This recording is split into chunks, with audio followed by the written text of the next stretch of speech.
Welcome to Pilot Reviews, a show where we take a look at pilot episodes and see if these shows are even worth watching. Now let's get into the episode.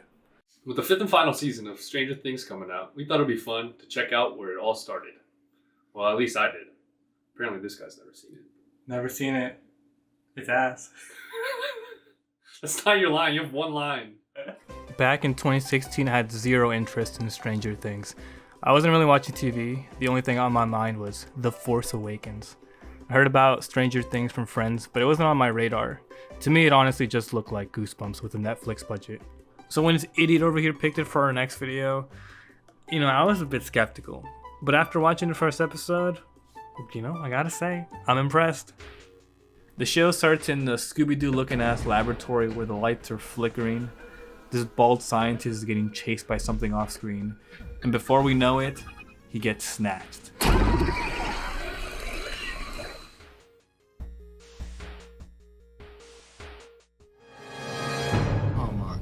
Enter four boys on a campaign to defeat a monster.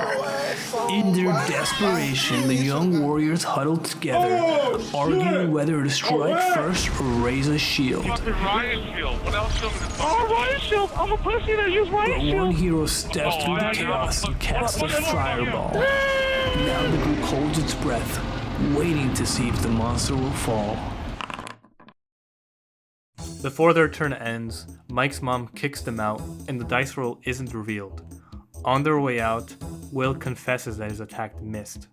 It's a small but wholesome moment that highlights his integrity.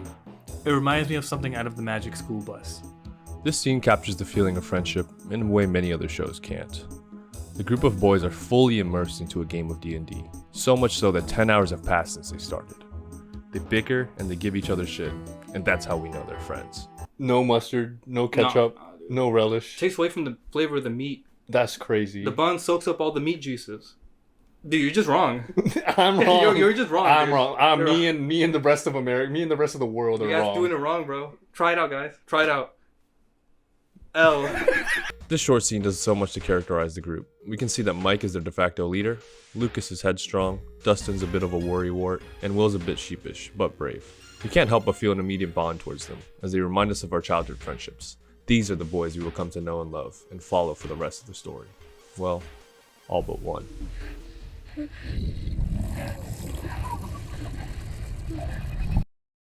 The next day, we're introduced to a girl with a shaved head in tattered scrubs wandering about in the woods. Based on her first interactions with other people, along with the scientist back in the lab looking for her, it's clear there's something off about her. We're also introduced to Will's family, his mom and his brother who start the day wondering where he's gone. Will's mom's worry quickly turns to panic, so she employs the help of the town sheriff to get to the bottom of what's happened. The show builds up an eerie feeling throughout the rest of the episode as the characters slowly come to the conclusion that something bad has happened to Will. The scientist who was mauled to death, the strange bald girl, somehow they're all connected. Part of what makes this show stand out is the synthwave soundtrack.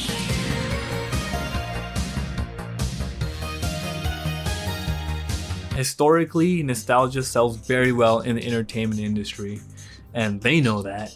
Since the 80s, marketing studies have shown that tapping into nostalgia makes people feel better about a product. I'm not saying the Stranger Things teams leaned into the 80s vibe just to cash in, but it definitely boosted their popularity. By later seasons, they even brought back New Coke, a drink that was originally released to total failure. Aside from the nostalgia, the real hook of the show is the D&D boys. Their chemistry basically carries the first episode.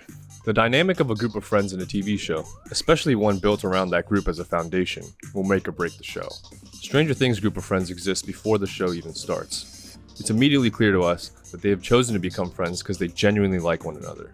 They bond over their love of nerdy stuff, and because they all get bullied for that nerdy stuff together. Another show that's built around a group of friends is called The Legend of Korra, where the main cast of friends becomes a group out of necessity. These two brothers are in a pro sports league or something, and their third member drops out at the last second. And it just so happens that the Avatar, basically the Superman of this world, is down to play. She continues to be the team Smurf, and this is basically the only reason the group stays together. They eventually add another member to the group because one of the brothers gets run over by a hot girl. Go to your room. Another factor is the likability of the characters as individuals, and how that translates to the likability of the group. Legend of Korra's cast is often super annoying to watch. They're either stubborn and arrogant, or unbelievably dumb. Sorry, I can't help it. Which is only made worse when they interact with each other. But you get the sense they're only really looking out for their self-interest. They're either arguing or making out, and the show can't seem to decide what their dynamic is. Stranger Things is cool because the characters are also flawed. They are stubborn, childish, and cowardly. But it's easy to see they have each other's backs. Even when they do argue, which is often, it's endearing, because it feels more like banter than genuine arguing, and brings them closer together in the end. Jason, I'm sorry.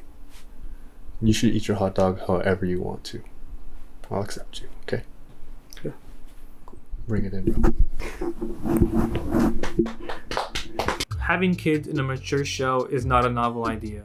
Many have tried and failed to make it work. Watching Stranger Things made us dive a little deeper into the why. Because the show just does it so well. Through laborious and fastidious research, we believe we found one of the keys to open the Happy Meal Horcrux. We call it the cute and capable scale. It'll be easier to understand if we visualize it. So on one axis is cute, and the other capable. For a more mature show to star young talent, we believe that the kids should generally fall along this center line to make the characters more enjoyable to watch. If the kids in the show were to land here, for example, then the children would feel too much like children. If they get too cute, the show can make us feel like we're watching Barney. Cuteness can also turn to annoyance real quick, and that's a line you don't want your adult show to cross. On the other hand, if the cast falls more on this side, the kids no longer feel like kids, and it begs the question, why even make the cast so young in the first place? Kids are interesting to watch as a main cast because they just think differently than adults do, and they solve and create problems in unique ways. Children can be plenty capable, but making them too much so breaks the immersion and believability of the characters.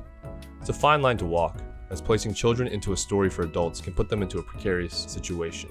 But in doing so, the show is able to show how these children are uniquely suited to face the threat, as their outside-the-box thinking and probably unwarranted bravery give them an edge over the grown-ups. The cuteness also evokes nostalgia, which instantly makes us connect with the characters and root for their success. For example, it's cute to watch the boys play D&D and get lost in their world together, but on the other side of the coin, they're able to use logic drawn from that fantasy world to characterize the monster they're fighting and even understand some of its rules. Kids start from a place of curiosity and openness that jaded adults can no longer comprehend.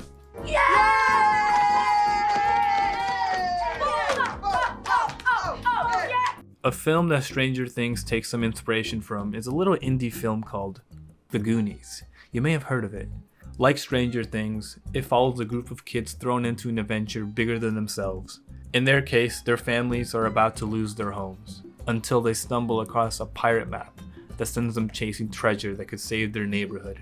Both stories show how childhood friendships can be chaotic and imperfect, but also unshakably loyal, where the adventure is exciting, but the bond between the homies matters the most. The first episode of Stranger Things does a great job of setting up the long journey the boys will go on, modernizing those classic tropes and making them feel grounded. In The Goonies, you have Chunk, the loud, obnoxious fat kid, who's written more as a caricature than a real person. Dustin in Stranger Things fills that similar goofy kid role in the group dynamic, but the big difference is the tone. He feels less like a stereotype and more like a fleshed out character. The show straddles that line well, keeping the spirit of those classic archetypes while making the boys feel both believable and relatable. Assholes. I think it's kind of cool. It's like who have superpowers or something. Like Mr. Fantastic. Yeah, except they can't fight evil with it. I'm a serial rewatcher of media that I like, and Stranger Things is one of my most frequent victims. Every year, something draws me back to binging the series, start to finish. And like most others, the pilot season of the show is my favorite. In this first season, the actors really were becoming close friends behind the scenes, and Stranger Things was able to channel that lightning in a bottle for us to watch at home. Stranger Things goes into the A tier. With the silence there, racing through the open air, keeping out the air.